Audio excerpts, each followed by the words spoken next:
start with, just to let the commissioners know, we need to continue to push the button when we speak, because it does not get recorded if, doesn't get picked up if you don't push that button. Okay, so it's the Town of Fairfield Conservation Commission Inland Wetlands Agency for June 1st, 2022. And I'm calling the meeting to order. We have a quorum, and right now it's Commissioner Fain.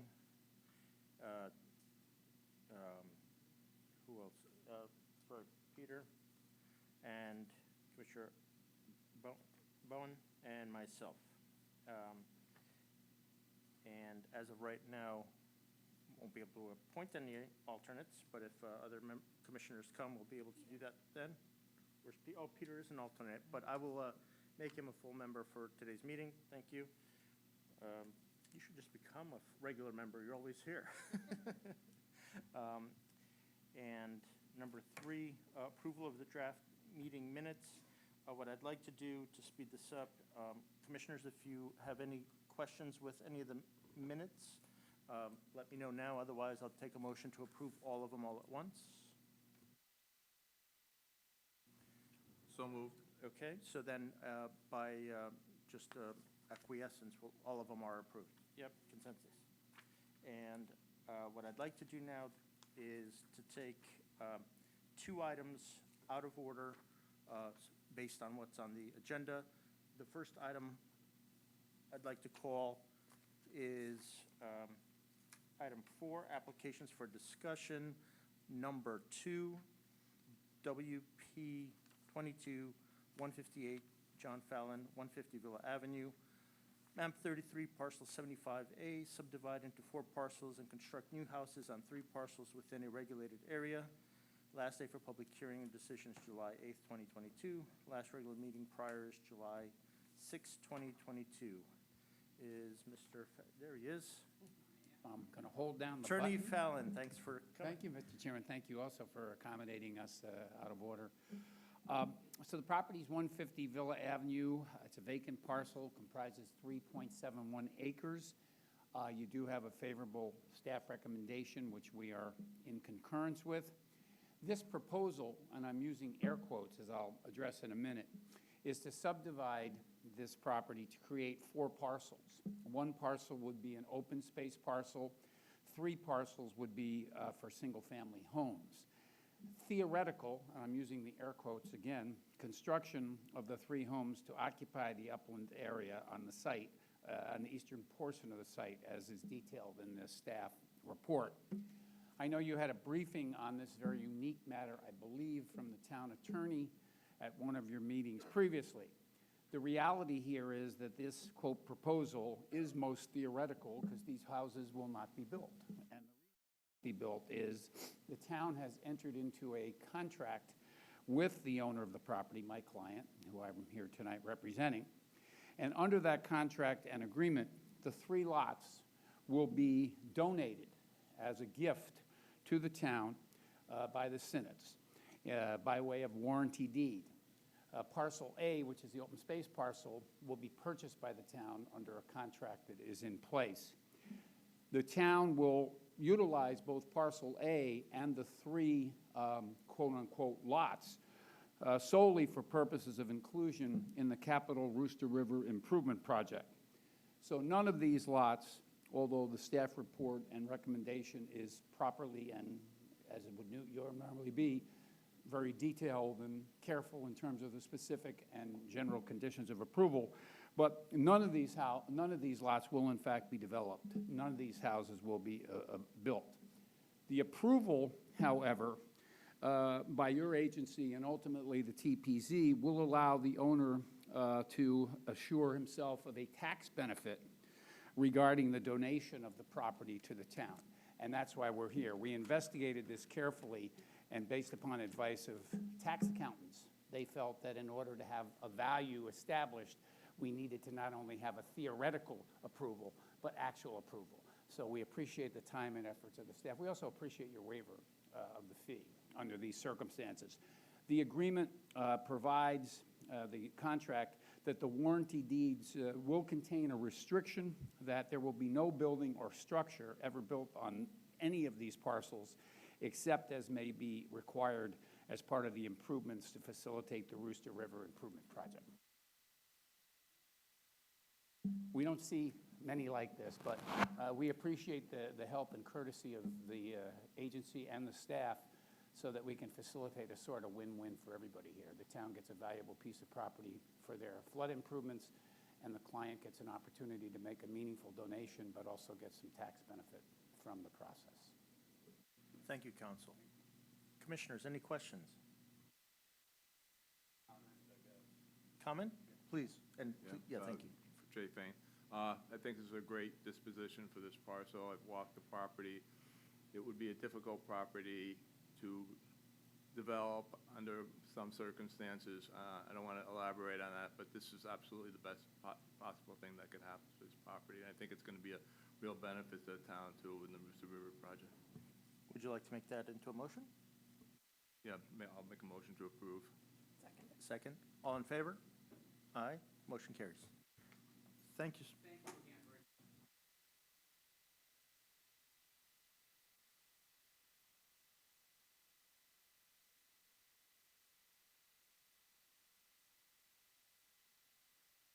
The second matter I'd like to take out of order is Attorney, oh, sure.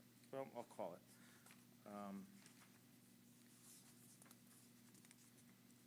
'Agenda matter 9, public hearings, matter 3, WP-22-161, 4480 Block Rock LLC, 4480 Block Rock Turnpike, map 116, parcel 3, construction of multi-unit apartment complex with associated parking areas, driveways, and stormwater retention system within regulated area. Decision may be made if the hearing is completed or the hearing may be continued. The original 35-day public hearing timeframe to complete the hearing ends on July 6, 2022. A 65-day extension may be provided by the applicant, so a further public hearing continuation to September 9th, 2022 is possible. A potential continuation date is July 6, 2022. I am taking this out of order because we received a letter from the applicant's counsel that says that they have a conflict. And what I'd like to do is open the public hearing, but then continue the matter to the next available date, which is July 6th, for the applicant to give them time to get counsel. Can I have a motion? Yep. The July 6th day is, I think, unfortunate because it's right following the holiday, so that may limit public participation. I don't think there's anything we can do about it. Perhaps we might be looking to continue it to another day so that the public can't participate. Commissioner Fain, at that point, then we might have to have the applicant, if they want us to do it, they'd have to grant it for us to do it. Yeah, I'm just making the observation. Yeah. So I'll make the motion to adjourn the public hearing and continue to July 6th. Second? Dabney, all in favor? Aye. Aye. Thank you. That motion carries. Now we're back to the regular agenda as it's itemized. It's Roman 4, applications for discussion. Number 1, WP-22-157, Lucas Papageorge, 177 High Meadow Road, map 229, parcel 205A. Construction of a new residential dwelling with in-ground pool, drainage, septic, and site work within regulated area. Last day for public hearing or decision is July 8th, 2022. Last regular meeting prior is July 6th, 2022. And the staff recommends approval with conditions. There we go. Applicant's here. Thank you. Please remember to press the button. Unfortunately, they don't stay on, and we need to keep the record. Thank you. My name is Lucas Papageorge. I'm here applying for this application. The property has no wetlands on site. It's in the setback. And we're building a residential home and with a pool and a patio, septic system. We reviewed the site. It was subdivided a couple years back with the intention of making it a building lot. And we're here for approvals. We reviewed the staff recommendations and we updated our drawings. If you'd like, I could pass those out to you. Have the staff reviewed the updates on the drawings, or are you giving it to the commission now for the first time? We're going to give it to the commission and the staff. Okay, thank you.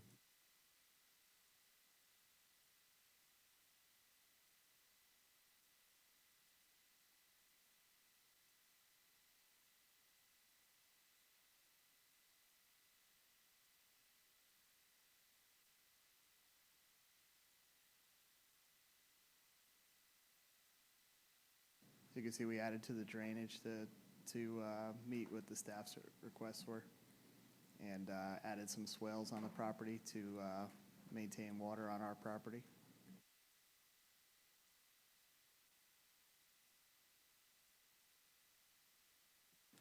I have engineer Achman here. If there's any questions with that, you could talk to him.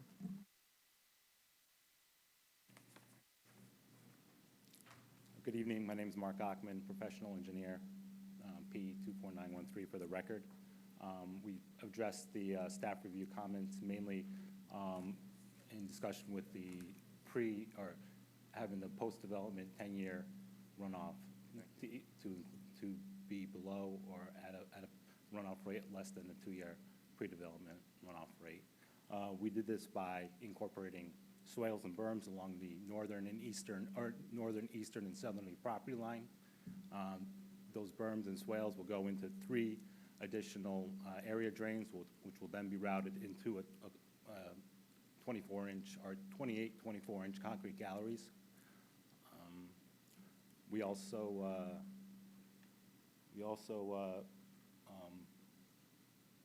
did some revisions per the engineering comments. We've upgraded or updated the driveway percentage grades, as well as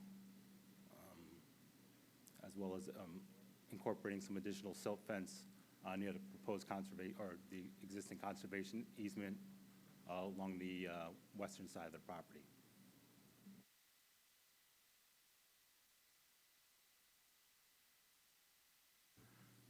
Okay, anything else? No? Commissioners, any comments, questions? Yeah, I have some comments. First of all, I don't object to the application per se, but reading the staff report, there's quite a bit of information that was missing. I kind of object to getting the plan here tonight. It doesn't give me time to evaluate it and see if it addresses all the concerns of the staff. It seems like some stuff is still missing. I think Sarah had asked for a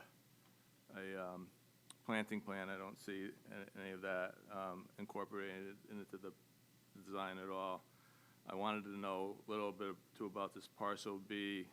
Is that a different parcel? Was that part of the parcel? And also, I guess it was subdivided a few years ago. Is that correct? Was there no provision made at that time to bring the sewer line down to Bronson Road? It seems like sewers, you can spit and hit the sewer line, and it seems to be kind of a shame that you're not taking advantage of that situation. Anyways, what I would like to see is that we adjourn this tonight to allow our professionals, especially the engineering department, to review and give comment and recommendation back. Because it is a steep lot, there is potential for damage to the neighboring properties. I'd like to make sure it's adequately addressed. So that's my recommendation. Is that a motion?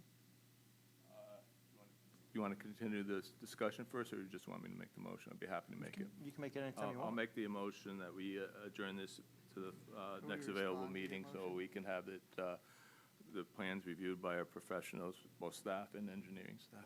Is there a second to that motion? Second? Okay, discussion. You can respond now. It was we went through the process. We've reviewed the site.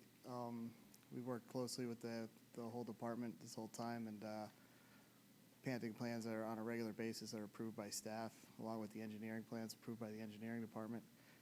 We'd request that possibly we could have that review done by staff in both departments and get an approval tonight, if there's no objections to the actual site and the building on it. Thank you. All in favor on the motion? Aye? Aye, sorry. Be on the next meeting, because it has to be voted on before July 8th, so the next meeting is July 6th. Okay? Yep. I just want to make it clear that if these documents had been submitted even a few days ago, we might have had a different outcome here tonight. And I just want to continue to stress to all the applicants that come before this commission that preparedness is key. We cannot make decisions off the cuff. We have staff that need to review documents. And so an expectation to deliver new information at the time of this meeting is flawed. We just can't move that quickly, so. Thank you, Commissioner.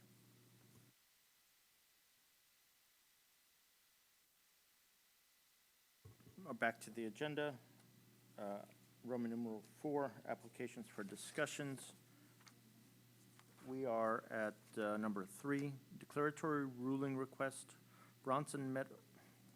Commissioner Fain, are you? I have to recuse myself. I don't think we're going to have a quorum. So We won't have a quorum for that, so unfortunately, that won't be able to go forward today. Is Amanda on? Anybody? Yeah. I was here, Craig Flaherty, Senior Engineering Principal at Redness and Mead, here representing the applicants. Mr. Flaherty, I do apologize, but unfortunately, our rules require that we have a quorum. And then, while we do have a quorum, we have a commissioner who has a conflict, and he has to recuse himself. That would then only leave us with 3 members, and that's not enough to make a vote on. We'll have to put you on to the next meeting, which is July 6th. Obviously, if we need to wait, we'll wait. I will remark, maybe we can't get the answer tonight, but I serve on several committees myself. I served on Wetlands Agency for 7 years. My recollection is if the abstaining commissioner sits, it's still a quorum, and they can abstain in a vote, and then you would still have the quorum to make the decision. I'm not sure. Give me a moment. I have my Robert's Rules book in front of me, and I'll see what I can do to help. Just give me a moment. Thank you. We would appreciate the extra month to get going.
Well, Thanks. thank you, sir.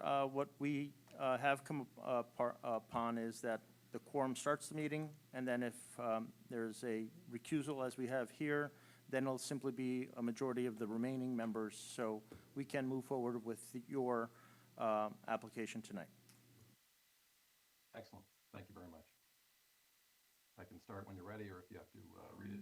Please begin. Okay. Hopefully I'll be able to share my screen. Looks like I can. All right. You should be looking at an aerial of the property. Again, my name is Craig Flaherty, Principal and Senior Engineer with Redness and Mead. We've provided land surveying, civil engineering, and permitting services for our clients, Bronson Meadows LLC, owners of 2644 Bronson Road, which is a 30-acre property on the east side of Bronson Road, kind of in back of Greenfield Hill Cemetery, which you see when you're driving up Bronson Road. You can see the improvements on the property that were built between 2016 and 2020 in kind of a phased, staggered construction period. Property is mostly the open territory that you can see on the aerial, plus there is this southerly woodland in this area that I'm highlighting. There's a pond here you can't quite see, but you'll see on some of the maps. And there's an easterly woodland over here. We are in the Brownsbrook Watershed. You can start to see on the south side of the property some of the equestrian uses that we're here before you tonight to request an exemption on. A couple of the paddocks, this aerial's a couple of years old. There's 4 paddocks now in these lower meadows. There's a stone paddock up here. There's the sand riding ring over here in brown. There is a wetland that comes up in the meadow and feeds down into the pond. There's an 83-foot setback, of course, associated with Brownsbrook. Over the years, most of the construction has been permitted in the upland through certificates of wetlands conformance, of which we had 4 over the course of 4 years on this property. There was 1 wetland permit, but there were also 3 prior occasions on which the Wetlands Agency confirmed the exemption of the equestrian uses of the southern property boundary. Those exemptions affirmed on October 11th, 2016, August 2nd, 2018, and March 6th, 2020. So I'm going to go to the engineering documents now, but to cue you for orientation, again, the rectangular brown riding ring with rounded corners here, circular horsewalker, covered horsewalker right here, the barn and groom's quarters right here. So as I now move to the engineering documents, I'll point out that sand riding ring with the rounded corners, that circular horsewalker, the horse barn and groom's quarters here as a part of the farm complex in the southerly portion of the property. You can see the pond I referenced. You can see the wetland delineation in that lower pasture, and that darkest dashed line is the 83-foot wetland setback. This picture you are looking at is an existing conditions plan. This is what is out there today, where the paddocks are and the ring and the structures. And all of these have, again, in the past, been affirmed as exempt from your regulation. So I'm going to toggle now to the proposed plan, and that's in this area here. And although we have asked for these exemptions and been granted these exemptions in the past, we have been respectful of certainly the position of the wetlands and the setbacks and the creation of the site plan over time. So you can see the change from existing conditions here to proposed conditions here. The bulk of the plan is, of course, to cover the sand riding ring with a new barn, about 100 feet by 180 feet. And then I'll toggle back and forth one more time. There are some ancillary changes to the paths. This one to the west of the sand riding ring is largely deleted. And then there's a new one to get into the north end of the new riding ring, and a new one to get into the south end of the new riding ring. So this would be the proposed plan. We have reviewed the plan with zoning at counter. They found no issues, felt it was compliant. We still have to go back for a zoning permit, of course, after you folks render your decision. We have submitted the detailed technical information in the way of the grading and drainage plan and the drainage summary report to engineering. And they opined a week ago, based on the original design, that it met their standards, and then we had to revise the design, and they affirmed that in email today, that it met their standards. There's an existing infiltration system underground to the east of the existing sand riding ring, and we are expanding that system to mitigate the stormwater runoff from the new roof. We've managed to control rates of runoff for the 1 through 100-year storm, and have accomplished also the kind of conservation benchmark of reducing the 10-year proposed to under the 2-year existing peak flow. So again, although we are asking for an exemption from your regs, we've met the general drainage standards that you apply to all your applications, and that has been affirmed by the engineering department. So with that, I can figure out how to stop the share.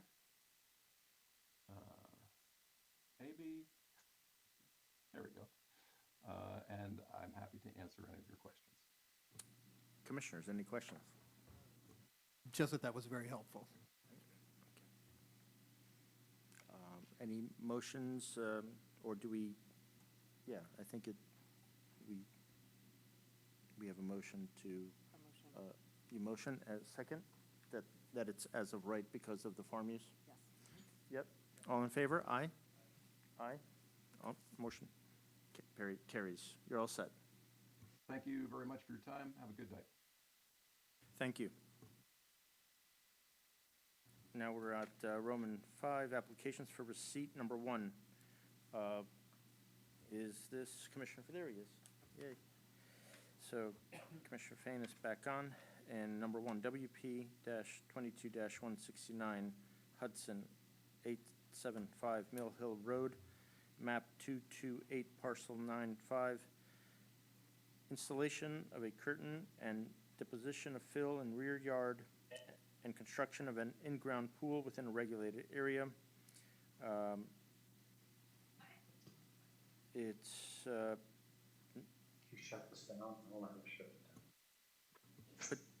petition period ends 6/15/2022.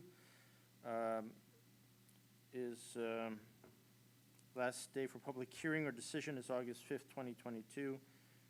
Last regular meeting prior is August 3rd, 2022. Staff recommends tabling application pending legal notice and departmental review. Any comments or any motion? I just had one question. Is that supposed to be installation of a curtain drain? Thank you.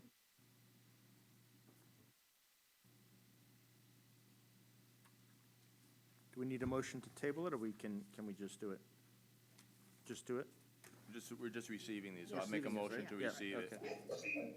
All right, so we'll table it pending legal notice and departmental review. We go to number 2, WP-22-184 Sperry, 124 Pansy Road, map 123, parcel 77, construction of a single-family dwelling within a regulated area. No public hearing petition is received as of 5/23/22. Petition period ends 6/15/22. Last day for a public hearing and decision is August 5th, 2020. And last regular meeting prior is August 3rd, 2022. Staff recommends tabling application pending legal notice and departmental review. We'll table that as well unless commissioners have a question. Yeah, I had a request for staff. I briefly looked at the application. There seems to be several wetland delineations for this parcel. I'm requesting that to make sure that the flags are present on the property, so when we go to inspect it, we'll be able to see the wetland location. Sarah, did you get that? Very good. So we'll table that along with staff recommendations, Commissioner Fain's recommendation.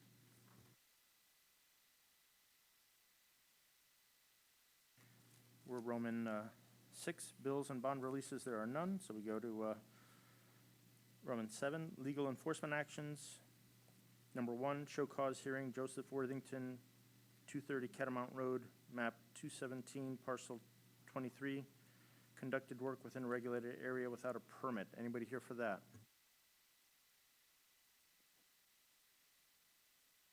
The commission, through its staff, received a letter today from Attorney Green or Gross, from the firm Green and Gross. Yeah, Attorney Green was unable to make it. He had a conflict tonight, but he did call in Okay. to make sure that we had gotten the letter. Yeah, and we did, I did receive it and I read it. I don't know if commissioners, if you did, but it does lay out that the attorney,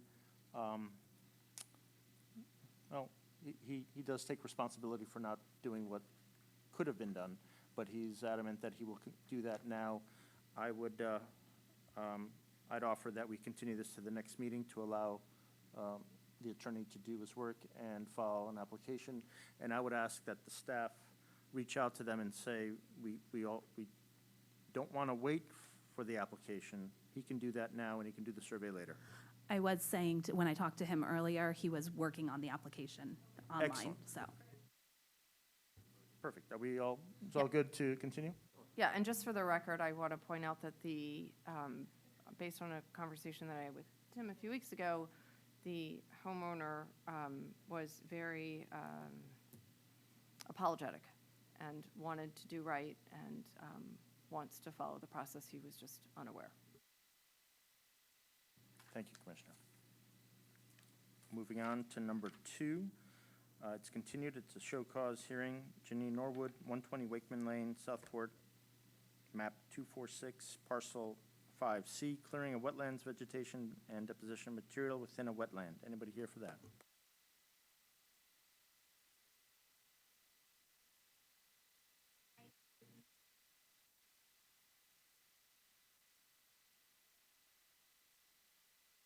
So my attorney notice for my closing agent stating that I had no knowledge that I was. Yeah. Yeah, use So, yeah, there's a, Button, okay. Hi, my name is Jay Norwood. I am representing 120 Wakeman Lane. Unfortunately, I only received notice that I would be here again on Friday afternoon. My attorney was not given proper notice.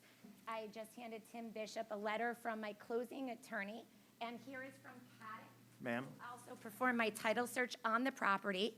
Neither will state in writing that I knew I was in a 95-foot upland review because it's not actually on the map in my title search. I brought my title search. I was also unaware I was supposed to be here until Friday, so I'm not really sure what's going on. So if you guys could tell me why I'm back here, greatly appreciated. well, ma'am, we had the last meeting, and I think your counsel was here at the last meeting. The notice was done then and there at that last meeting. However, I just want to be clear, you still have counsel, and he's still working with you on this? I do have counsel, and there is actually nothing in the meeting that you stated it was continued. You put it on some 90-day to vote on it. He also reviewed the minutes, and he was not happy. He had a conflict, and he is in zoning in Norwalk, Connecticut. You did not contact him as well or give him sufficient notice. I forget what he stated. He did review the minutes as well, and it's not in there. What are you asking, or what is your attorney asking? He wants to continue us to come in front of us again? No, I would really like to know what's going on.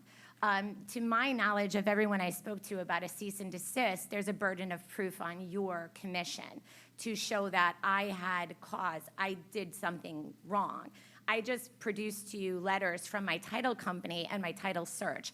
The last meeting, I was extremely offended as a single woman that you called me a person of means. I really feel I'm being discriminated against by you, to be perfectly honest. I did not do anything wrong. When Mr. Bishop showed up on my property, I was nothing but cordial. I have been nothing but cordial. You and a couple other gentlemen showed up. You stated to me I should hire an attorney. I did. You, as a commission, were very mean to my attorney. You also stated I can't put a fence on my property. When I found out when Discount Fence went down there, there is actually no permitting for fences in Fairfield. So I'm not sure why you're Excuse me. behaving that way. I don't know that, is it okay if I speak? Yeah, absolutely. I don't know that you're doing yourself any good at this point. I just caution you, this is a serious matter. Your attorney did appear before this commission.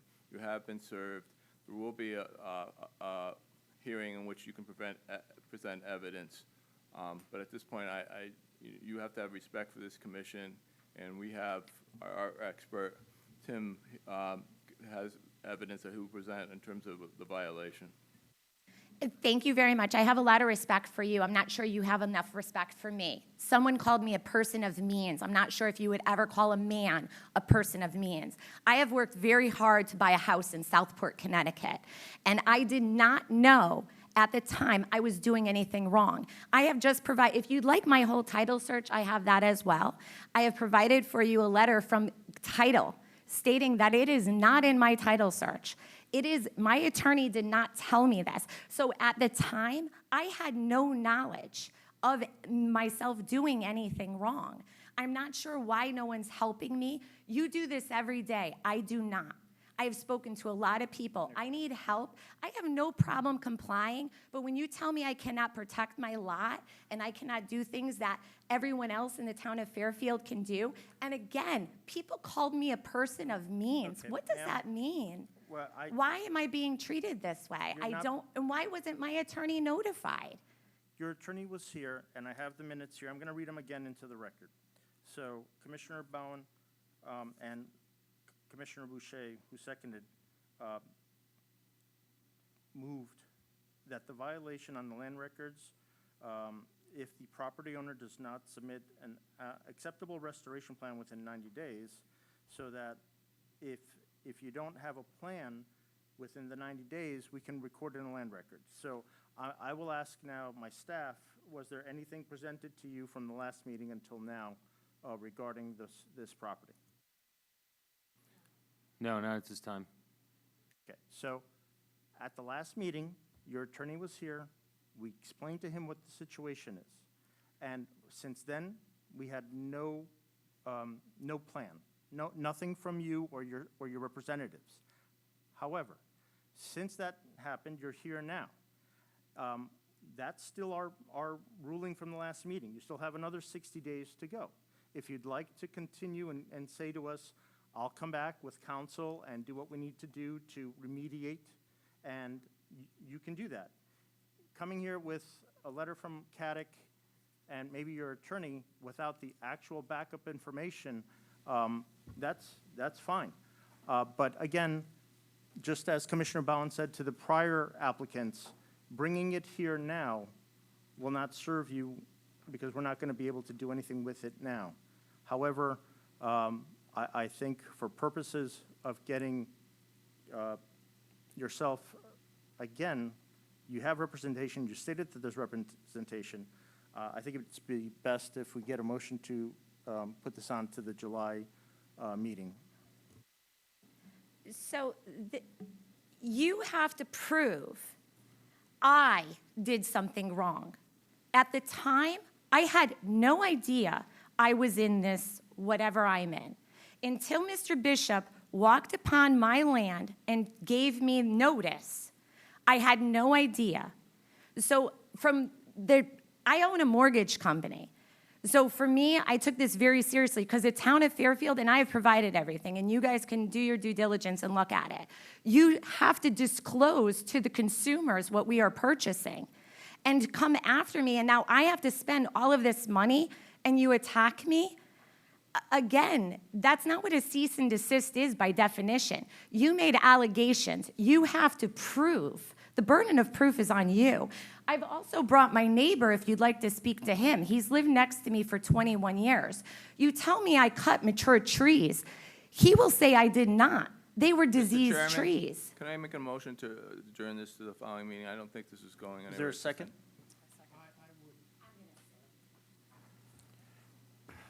I do have a problem, though, with the contention about the trees.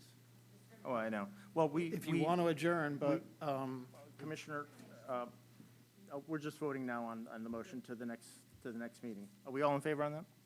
May I make a comment? Yeah, okay. Mrs. Norwood, Miss Norwood, is that it, your name? Miss Norwood, I'm sorry that you're upset, and I'm sorry that you are upset, and I am also sorry that your title company did not make you aware of this, your realtor did not make you aware of this, no one made you aware of this. However, the evidence is that the site is disturbed in the regulated area, and Okay. all right, I'm done. Ma'am, I'll make the motion. it's Bergen. I'm making the motion now. Your title search, this is the document you, ma'am? I'm sorry, sir, Is this you the s- document you provided to us, the title search? No, I think he still has. Yeah, he has it. This is the document you just provided to Sure, us. sure. Okay. I'm going to read from the document you just provided to us. Inland wetlands are determined by soil type as defined by Chapter 440 of the Connecticut General Statutes. An on-site soil survey must be performed to determine the existence and location of any wetlands. That's your own title search. Right underneath that title search, are two permits that were pulled, one in 1984 and one in 1996, and both are wetland permits for an in-ground pool and for a garage and addition. I'm sorry, but if your counsel is telling you there's no indication of any wetlands, then you might have some issues with your counsel. It is not wetlands, it is an upland review, is Yes. what you hit me with. And you That also is stated, correct. this commission also stated on the record that a pool is no longer grandfathered in due to an accident that happened at Stephen Cohen's house in Greenwich, which is also not true. What is the state statute, sir? Okay. So are you giving this to the commission for now? Absolutely, you may have my title search. Can we adjourn this, and you would need to have some respect for this commission if you're going to prepare before it. You need to have respect for the taxpayer, because I am the taxpayer. When I walked into inland wetlands, the woman huffed and puffed for 30 minutes. You're not doing and yourself could any not- favors. I'm not doing myself any.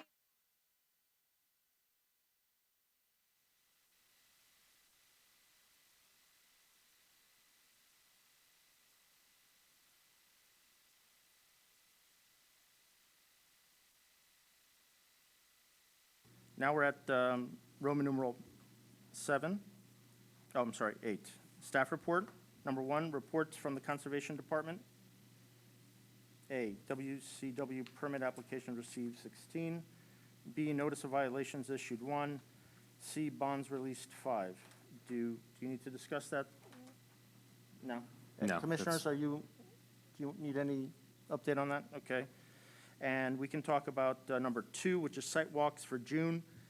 A is 875 Mill Hill Road, and B is 124 Pansy Road. Both of those were put in and tabled. Do we need to do it now, or can we don't even have all the commissioners here. I think we should do that by email in the next week or so. Okay? I could circulate some possible dates. Very good.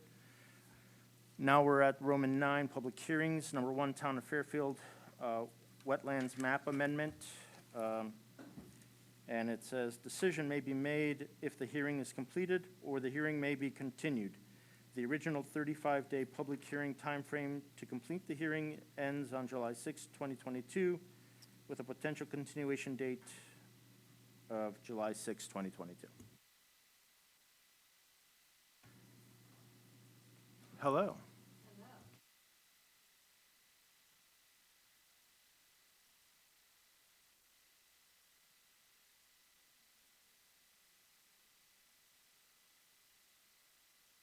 Button, I should have known. Unfortunately, we got to continue to press that button while you talk. Good to know. Thank you very much.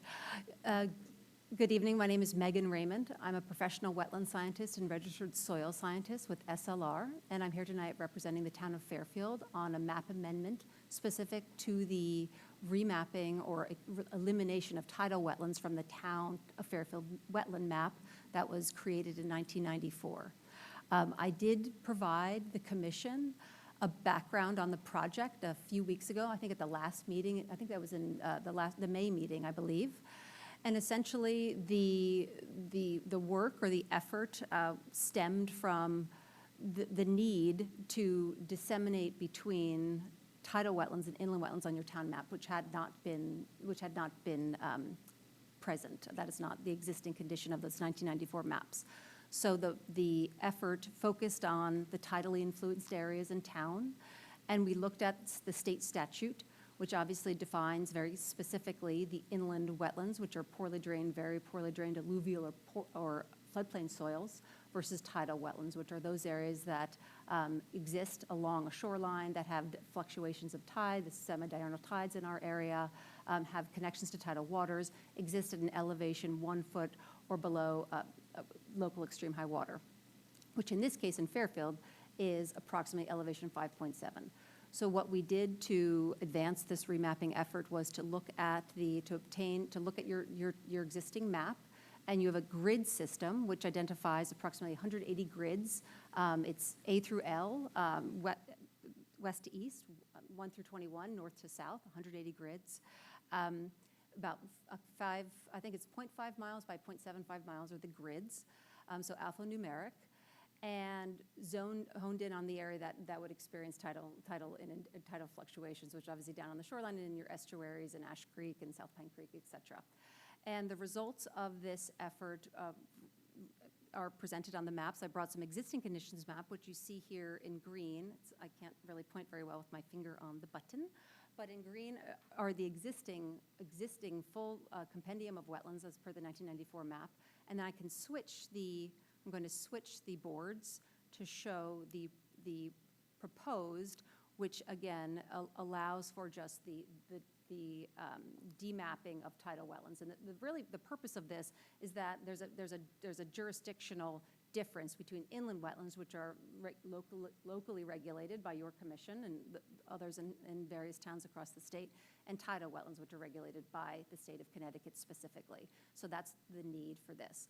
I'd like to point out, though, just holistically, as you all know from working on this commission or working with the commission and living in town, none of the data presented on these maps are going to supplant a site-specific evaluation. They're really meant for planning purposes and planning purposes only. So as we get into some of the details, or if you look at some of the differences that we see between existing and proposed conditions, there are certain areas in town where there's a mix. You know, we have some disturbance down on the shoreline. We have some areas that may have been filled. How we came about the mapping, we looked at the topographic position, the elevation of the site based on LIDAR, which was 2019 LIDAR, looked at vegetation, connections to tidal water bodies, and we did do some field verification in areas that seemed a little ambiguous, but we did not perform site-specific evaluation. So down at the Country Club of Fairfield is a good example, where there's a mix of inland and tidal wetlands on that site. We remapped that system or that property based on those criteria, the elevation and visuals from aerials. But again, none of this is going to supplant a site-specific evaluation. You could receive data that points to or looks to remove an inland wetland from a property that we've mapped as tidal. You could look at those details based on the characteristics of soil. But again, this is an important exercise to begin the dissemination of the tidal versus inland. And the end result came away with 369.3 acres of wetlands removed from the town map. I have copies of these that I sent to the Conservation Department. Through the process, I was in touch with them. We sat down at one point to review a draft map. There were a couple areas that we needed to fine-tune, which we did. And again, it was primarily an aerial exercise, but there was some ground truthing in some of those areas with some ambiguity and some disturbance. So I'm just going to take my finger off the button for 1 second and just switch the maps to give you an idea of where we're looking. And again, within the 180 grids on the town mapping system, you do have tidal wetlands in 23 of them, obviously down in the areas where you would expect to find tidal wetlands in the shoreline and your coastal estuaries.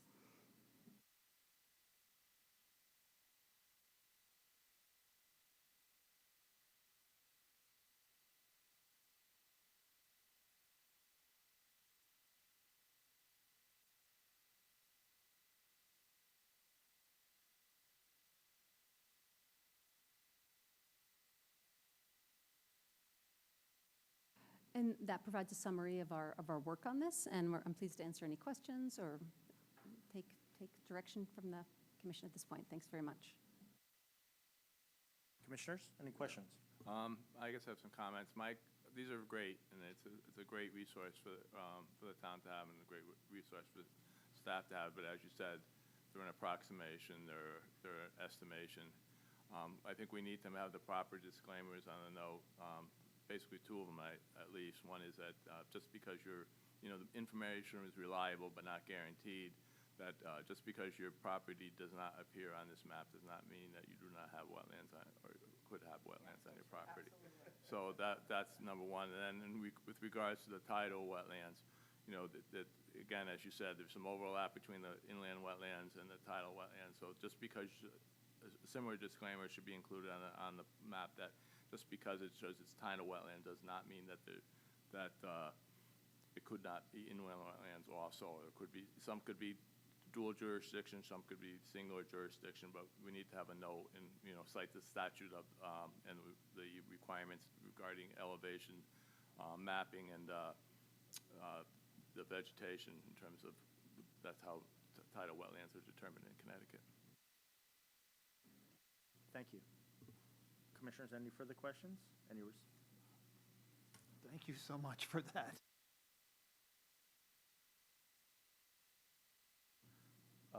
So this is a public hearing. I guess anybody from the, in favor of accepting the maps can speak.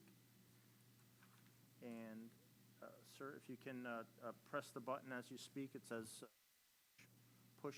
Goes. Thank you. Good evening, Commissioner Thomas and the board. I got to tell you, kudos to you guys. Since I had discussed this with Joe Biankowski, the former, we call him Beach Joe, regulated the tidal areas of Fairfield, that this should have been done years ago. And kudos to this administration, this board, for finally getting it done. I'm taking a pragmatic approach to it. By coincidence, I'm here tonight to hear it. I thought I would never hear it. The feedback we had gotten years ago, and I have no authority, I was just a concerned citizen because it was very confusing dealing between a DEP and then I believe Mr. Stanky and Jacobs. And the consensus is that the Wetlands Commission at that time didn't want to give up the control. And I'm glad to see that this board has the foresight and a pragmatic view to say, hey, let DEP regulate that, let us regulate this, and these maps are bringing us into 2020. So thank you very much, and I support the application. Christopher J. Taylor, 270 Bronson Road, Southport, Connecticut. Thank you. Any further comments in support? Anybody here in opposition?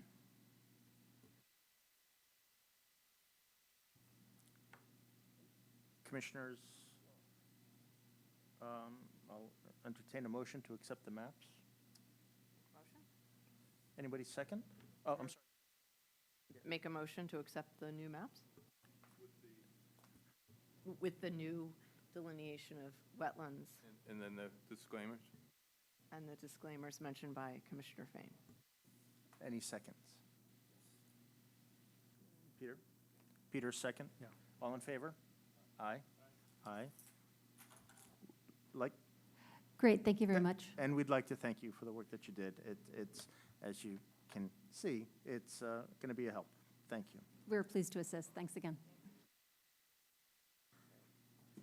All right, continue on to number Roman 9, public hearings, number 2, WP-22-159, Muddy Puddle 3, LLC, 361 Cross Highway, map 170, parcel 38, construction of a new residential dwelling with an in-ground pool, drainage, septic, and site work within a regulated area. The decision may be made if the hearing is completed or the hearing may be continued. The original 35-day public hearing timeframe to complete the hearing ends July 6, 2022. A 65-day time extension may be provided by the applicant. So I have to recuse myself on this one. I was the soil scientist of record. I was going to leave because this is the last item, but if you want me to remain in the room so you have the quorum so you can do this. Well, Commissioner, I will accept your recusal because you did do the work. But based on our previous voting, it seems to, the quorum was to start the meeting. Now the majority of the remaining members will be the ones that will be able to vote. And You can stay if you'd like, but You know. if you're free to go. Thank- Your time is up for the day.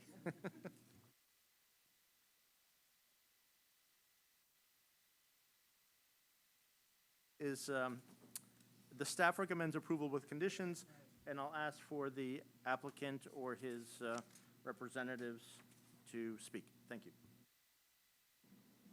Members of the commission, my name is Jason Spath. I'm the owner of the Huntington Company, here to represent Jason Muddy Spath. Puddle LLC. Before we can continue, I don't think it's going to be an issue, but I need to disclose that Jason and I went to high school together, and I do know who Jason is, but I don't think that's going to be an issue for recusal. All right? Thank you. Thought you looked familiar. We're here representing Muddy Puddle 3 LLC, 361 Cross Highway. We did receive, late last week, I received the specific conditions of approval. Since that time, we've had a planting plan done that was submitted just a couple days ago to Conservation. We have some hard copies here that Brian would like to hand out to you. I'll let him do that quickly. As he's doing that, I'll continue talking. Some of the conditions of approval that were asked for was to use a loose laid stone wall instead of the split rail fencing to follow that. We have no problem doing that. We've kind of taken care of that in this handout that's going to be handed out. We take care of the planting plans. As far as the construction of the retaining wall along the driveway, if at time when the retaining wall is constructed, if we require sheet piling temporary to do it so we don't go onto the adjacent property, of course, that will be done as good construction practices.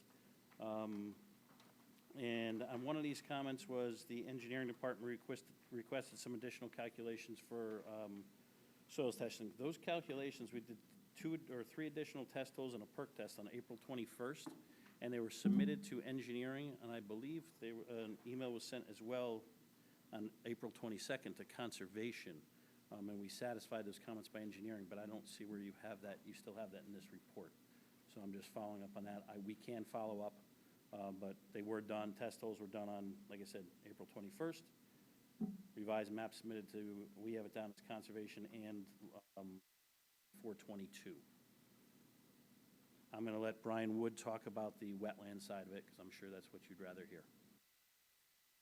Thank you, Jason.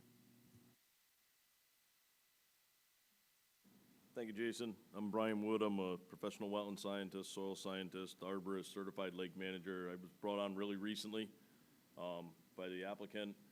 Visited the site on the 22nd, was able to get down, really walk it, take a look at the gentleman, Jay Fain. Him and I chatted, looked through his soils report, tried to make sure I was on the same page, discussed that he's going to have to recuse himself. I said, that's fine, just wanted to touch base. At this point, we got an agent letter in for myself. Reached out to Joanne, made sure that I, got you guys digital copies, and then confirmed I could hit the print shop and bring full-size copies, a lot easier to read for the commission. It was spent a couple hours on the property with the applicant and just said, what are you really looking to do? How do you want to develop the site? What makes the most sense? Looked at your guys' application and realized, invasive species are important to the commission as well as myself. Identified everything that was on the property, tried to give a good visual. I always try to develop a plan that you can hand to the guy who's on the bulldozer, because the guy who's on the excavator or operating the equipment, delineate the green areas, show where the wetlands are, propose some wetland boundary markings, find the stone walls that the farmers left that I added to Jason's plan, and then identify the species, try to get somebody who's in there before the light clearing happens and the forest goes down. Get in and treat these invasives. Knock them down before we open up a light hole and we let them spread. So that's part of the mitigation that we're proposing as part of this plan. I marked the trees that were significant. Some of them were right on the edge of the road and in the wetland, but they're already into the power lines and utility lines. So those are the trees that we identified along the roadway that are species marked out. They're also slashed in the field along the roadway, just so the person who actually comes to remove the trees knows which one they are. They're scarred along with striping. And then the couple in the back corner of the lot are really storm-damaged maples that are torn apart from a recent storm, and a couple of ash that are, dead or dying already. Along with that, a lot of the species have bittersweet on them. So that was the game plan, was going to do cut and release for the trees that are within the wetland, stump treat the bittersweet while we got it on the run, and then have the trees that are in the wetland. There's some pretty significant, beautiful trees that are going to recover. When I approach these issues, I always try to look at where's the boundary, how do we mark the boundary, so the next person who buys that property comes out, sees at least a blue flag that delineates where your guys' border is. I found that to be a real successful method. So that's what we're proposing in this. Confirmed all the wetlands, just chasing my notes. The other piece that you'll see that's significant in there is the construction phasing sequence. I always find, put that on the map, have it detailed. What do I do first? Come in, install limited disturbance, get that on the ground first before another big Caterpillar machine shows up. Install your erosion controls. The site isn't really lend itself to silt fence like most of New England. So I always say, put the silt fence and then back it with a wattle. So if you start losing your silt fence, you have a downslope wattle that's staked in, they're easily removable, the contractor can pick them up. If you ever tried to move hay bales, it's a lot harder than dealing with wattles. And it allows to lean to the contour. So along with that construction phasing sequence, phase 3 is to come in, okay, I know where I can't go, I know where I can go, clear it, stump it, start on Jason's excavation site work, and keep that big orange dinosaur inside of the footprint. I think what we're proposing is to, go every 100 feet with a wetland sign. Till we get the lot cleared, it may make more sense. I mean, obviously, if it's your front window, you don't want to look at a wetland boundary, but we want to make sure that they're placed reasonably so that they stay in place for the commission into the future. Identified the species, as I said earlier. It's not a survey grade map, but if you go out there, you can figure out where you are in the ground and which trees are flagged and tagged. Is there anything that you guys have for concerns that, I may not have addressed or that weren't brought up that we can make sure we address as part of the plan going forward? I just want to be clear on the specific conditions of approval. It looks like what I have in front of me, there was a loose laid stone wall, no mortar should replace the silt rail fencing and follow the flag wetland boundary around the entire site. Is the applicant agreeable to that? Yeah, we discussed that. We didn't get the specific conditions. We knew that we were coming to the meeting. So I got in I'm my sorry, plan. if you don't have the conditions, I have a sheet in front of me that has specific conditions. We do. We have them right here. And my big concern is when it's built, I don't want that to become a giant lawn down, and that loose, because it's really tight. I mean, this is a site that's pretty much surrounded by wetlands. And while there's going to be some lawn in some area, I mean, it's a larger area that's wetlands, and I'd like to minimize the encroachment in the future, not by this applicant, of course, but maybe a future owner who might not know, like you guys may have seen earlier tonight, somebody bought a piece of property and didn't realize something. I'm happy with the loose laid stone wall, and if the applicant's good with that, then I'm good with that. Yes, we got on the way in tonight, we talked to them, that is not a problem. The entire perimeter will be loose laid stone wall to protect the wetlands. And in parallel to add to that comment, you can see the boulder wall that I identified in the field site visit. They're all 3 to 4 foot boulders that are there. And when I walked it with the client, I said, literally, the farmer's cow got stuck here. That's why the farmer left the rocks here. So we thought that made sense, continue the existing boulder wall, and then tie it around along the wetlands boundary, and then get those markers out there. I don't know if Fairfield has specific design markers. These are usually what I put out on sites. We don't, but it's something we'll be discussing. We brought it up as members, but we don't right now, monuments or anything like that. Yeah, I think all the conditions that, we read through, the only concern that the client has is, the condition over the placement of a permanent conservation easement. He doesn't really have any interest in conveying any title to it. He thinks that, we delineate it, we mark it, we structuralize it, that area will remain under jurisdiction of the commission, but he doesn't really have an interest in conveying, a permanent conservation easement over it. I think we can define that as the way we have in the plan, and I think it makes sense. That was the only concern that we had as we were going through what conditions were acceptable and which we wanted to have a discussion with the commission about.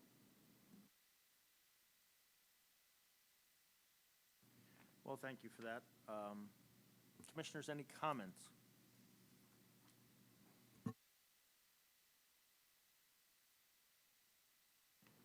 Why is the client resistant to having it on the land records, the easement? I'm a little... I mean, honestly, I think it makes sense. I've talked to the client. I think the challenge is he just doesn't have an interest in conveying any property rights associated with the lot that he just purchased. He wants to get the construction done. He understands the jurisdiction of the commission. We've talked through all that. And I think it's just, conveyance of a title associated with an easement is just not something he has interest in at this time. Well, I just want to be clear that an easement doesn't convey title. What an easement does, the title still stays with the owner of the property. That's called the dominant estate.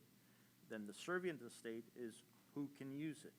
And it seems to be the same thing occurs.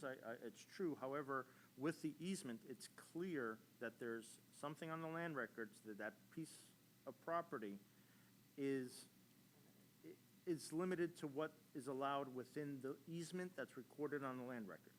And that goes back to my question of the stone wall, right? So within that stone wall, it's great. But outside of that, it's going to be much harder for a commission in the future to do something. We're not always there, eye in the sky. I mean, that's what the purpose of the recorded easement is for, and it does not convey title. Title stays with the owner of that property. No, and to address your point, I understand the conveyance of title. My concern is it's an encumbrance on his property, and he doesn't have an interest in doing it. We think that we can make the concessions to make the commission happy, define the border, post the border, the map's gonna get filed with the wetland boundary on town. You guys have SLR's maps, we know where the wetlands are. He just wants to have an opportunity to come back, whoever into the future who may own that property, not be encumbered by that transfer of land right. Does that make sense to the commission? Is that an option for us to discuss? Chris Taylor, 270 Bronson Road. Attorney Thomas, I'm not opposed to recording a Mylar with the deed depicting the actual wetlands, so there is never any question.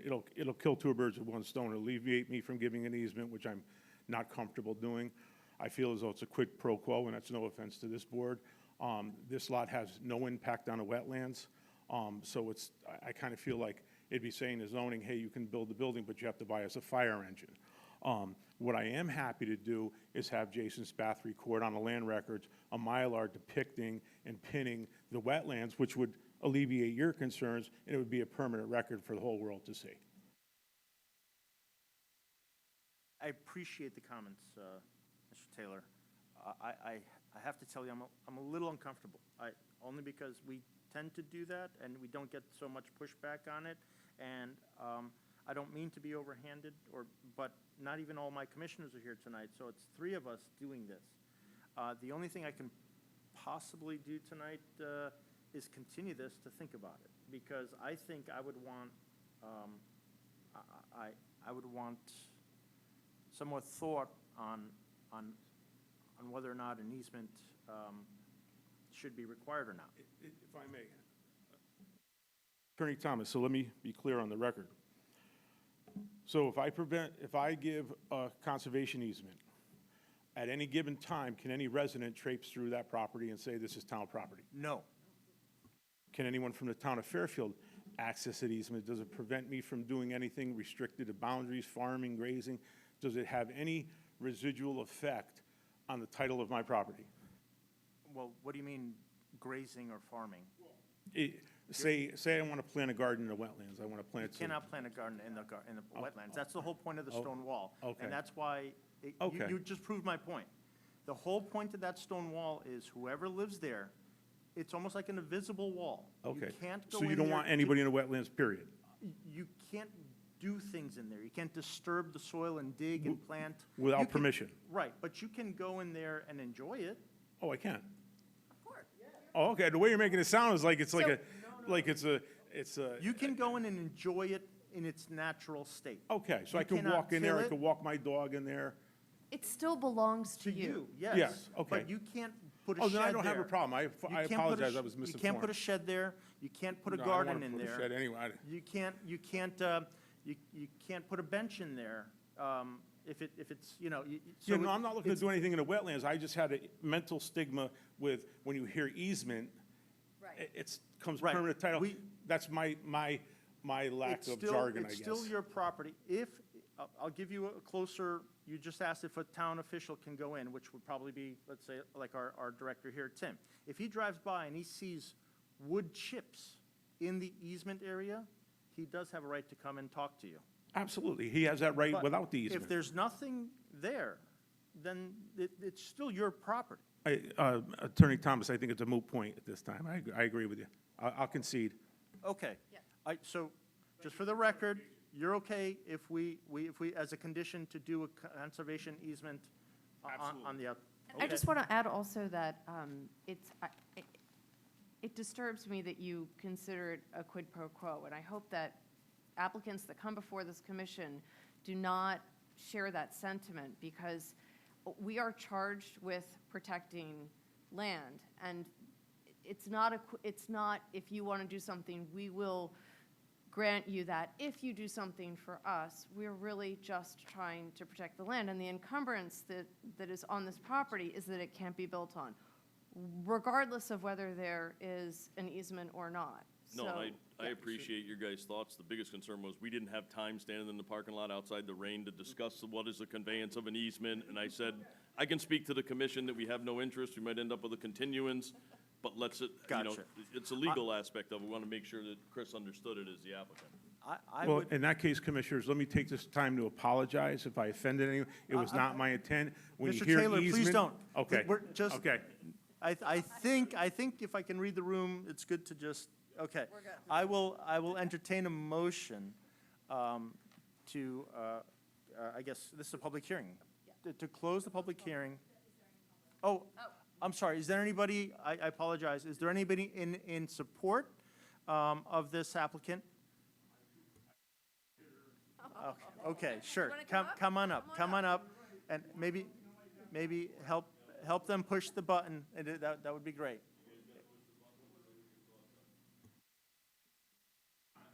Go ahead, I'll hold it for you. Your name? Hello, my name is Antonio Taylor, and I'm 12 years old. I go to Roger Littler Middle School, and Your address. okay. I think we should. 270 Bronson Road. Sorry, I thought you said interest. But I believe we should go with this because for 3 reasons. Reason number 1, I think with a basketball hoop it would be much better. And reason number 2, we would be away from the highway, and the highway is annoying, and I can't sleep at night. And reason number 3 is we all do things for the community, and I play football and basketball. My sister plays softball and basketball. My grandma's active in the churches, and my parents are very active in the community. Thank you. Thank you very much. Anyone else in support? You're up. You gotta say Please, your name and your address, please. My name is Coley Taylor, Coley Bobber Taylor, and I live at 270 Bunsen Road. Thank you. Well, hello, my name is Coley Bobber Taylor, and I'm here to tell you why I think my family should move to Cross Highway, as we call it, Muddy Puddle. One reason why I think we should move there is because me and my mom will have more room to practice softball and a basketball hoop to practice basketball. This is important because I'm on a travel team for both softball and basketball. Another reason why I think we should be able to move there is because it will be a better environment for me, my dog Cole, and my brother to play in. This is also important because me, my brother Antonio, and my dog Cole always loves to play outside together. My last reason why I think we should move there is because there will be a lot of nature, and I just really love birds and everything. And this is all really important because we'll be able to spend a lot of time together, and we'll be able to have more family bonding time and more memories. Well, thank you very much. Thank you, guys. Mr. Taylor, I gather now, this is not investment property for you? This is going to be your primary residence? Okay. Okay. Anybody opposed to this applicant and this application? Mr. Chairman, can I make a question? Yes, staff? Question for professionals. Just for clarification, since we just received the planting plan, is this fully proposed planting plan? With my concern being the loss of upland review area, and 10 red osier dogwoods. Is that the full plan? Yeah, at this point before the commission, what we thought was the restorative mitigation would really be the removal of the invasives in the existing wetlands. You know, probably 20% of the habitat in that current wetland soil is all invasives. So rather than determining, you know, where we're gonna place trees when we know the whole site's essentially gonna be excavated during construction, was come in with a reasonable plan to mitigate prior to construction so that we offset. And then focusing the 10 wetland red osiers, I found out no matter how or where you plant them, you can't kill them. So the thought was focus those natives along the edge of the discharge of the new drain pipes, giving some filterization and protection for that erosion at those outfalls. So to answer your question, yes, but really the planting plan is deplanting the invasives as part of the project. Thank you for clarifying.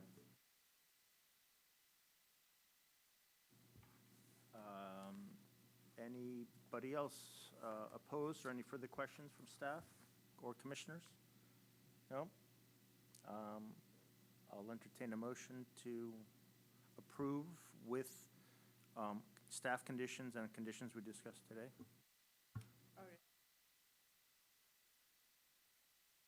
So it's a motion to close the public hearing first.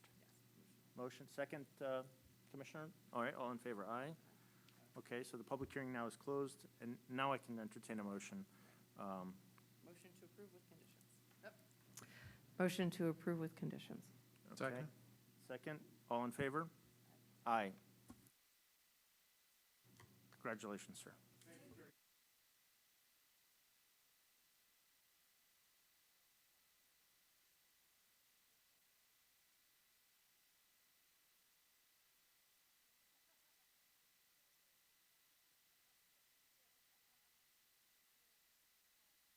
All right, we're at Roman numeral 10, other. I'm not sure what that is. Notice from Cuddy and Fitter LLP for the City of Bridgeport Inland Wetlands permit application related to site work and building improvements for Safeguard Properties LLC at 2710, 2720, 2668 North Avenue, Bridgeport. And B is discussion of IWPA deadlines for application submissions. Oh, okay, so let's go with A. Staff, is it just simply notification from a adjacent town that something's happening? Yes, that's correct. I received this letter from Attorney Motel from Cuddy and Fader out of White Plains. They are representing the client to do some site work there. It's up against the Rooster River in Bridgeport, you know, adjacent to Fairfield. And that's just a requirement based on adjacent property ownership to the town. So if, just wanted to put that out there and convey the notice to the commissioners, and should anyone decide to request more information, I could facilitate that. Thank you. Commissioners, any questions regarding that? No, okay. And Roman 10B, discussion of IWPA deadlines for application submissions. I had asked the staff to put this on the agenda so I can briefly speak about it, and we saw parts of that tonight. It's just getting, on multiple fronts, it just seems everybody seems to bring things last minute and ask the staff to get it on the next agenda, or come here and submit things and ask us to vote on it. I think we need more time to do so, and I've asked the staff, and Tim, you can discuss it if you've had more thought about it, to set up a system for at least accepting applications from the desk, from the counter, that they be on a certain day before the agenda goes out, to allow time for the staff to review, and then to get in front of us. So that's the reason that that's in the others. Tim, could you talk about it briefly? Yeah, you said it exactly right.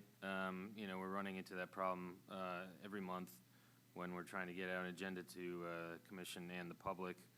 It is constant materials over the counter of, hey, I want to get this. Sometimes it's short, obviously, as we saw today, same day, sometimes the day before, or sometimes even after the agenda goes out. You know, people are still turning stuff in. So I think the department would prefer and ask that an 8 business day, you know, kind of cutoff period would give us that time to process it, put the application together. You know, we're putting stuff on the Dropbox, we're printing, we're distributing via mail or hand delivery. I think that 8 days, business days would give us that time and give, facilitate time for review for us and the commissioners. So I think would just be fair, and as long as we're clear, I think it's fair to the public and the applicants of what our expectations are moving forward. And as long as we make that clear, I just think it's going to be critical to our process. I have two questions. First of all, can we have a sign put at the counter so that it's clear when they approach the counter that that's the expectation? Yes, that's the intent. And will it be a hard, fast rule, or will we say that if you don't have it within 8 days, you can expect a continuation? In other words, I'm just thinking if there's documentation that is needed but can be reviewed quickly, and then there's other documentation that needs more. There's some documentation that needs more in time and some documentation needs less. So how hard, fast are we going to be about it? Yeah, I think if we had a little discretion, obviously, if you're turning in a brand-new application, after that time, it's, very difficult to move along, especially when you see we have some packed agendas. There's no time to process that. If it's, I think, an application that turned everything in, plans, and maybe they forgot to submit a drainage report or something that's, just a missing piece, I think that's a little different. But to turn things in new, or maybe even they turned in an application and made significant changes and now are trying to submit that, there's too much detail to go back to. So I'm not sure we could. Yeah, and I think it's more for the new applications that we're receiving. They're turning them in last minute. We don't have time to review to make sure that they have everything they need. And the last 2 months, it's been like multiple coming in at the same time.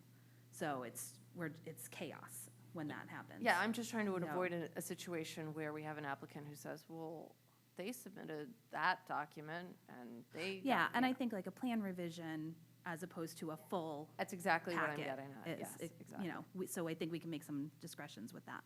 And part of that efficiency, too, is, if we're getting things and don't have time to review it, we don't even know if they're complete or not. So how can we pass that along to you saying, hey, this applicant turned it in, 20 minutes ago, and we don't even know whether it's complete. So there's that, too. Is there, should we check our bylaws? Is there anything in writing that says we should do it, we can do it? I'm sure we can do it, but is there anything there now that maybe we just haven't checked? And also, I think this is just for discussion purposes today, but I'd like to discuss with other commissioners and get their input, and then at some point, hammer out these, what's the leeway for staff, and maybe is it only for brand-new applications, or those types of thoughts. Sarah, I have a question. When council and consultants submit applications and documentation, they're stamped and received by the department, but are they notified that they are stamped and received somehow? Like that, is the applicant notified? Yeah, Whoever's submitting the documentation, do they get an email or some kind of notification that it's been received? Yeah, usually we'll tell them, when it comes in. Usually when it's the attorney that's doing it, a lot of them have been through the process and know that they have everything, so they've got it all listed out for us. I'm just wondering if there's an opportunity for staff to let them know, and just to drill home the point again. I mean, it could be on the counter, yes, but if they're doing it via email or courier or whatever, just another opportunity to reinforce, because as we saw a few weeks ago, we have counsel and consultants that come before this commission all of the time, and they know when they're unprepared, and it's just as a friendly reminder. Yeah, we can do that. Thank you, Commissioner. Any other questions or any comments? Just so the 8 days, you're talking the Monday, the meeting. Correct, the eight business days prior to the meeting date. Thank you. Any other questions, comments? All right, now we're at 11. I'll ask for a motion to adjourn. Motion to adjourn. Second, all in favor, aye.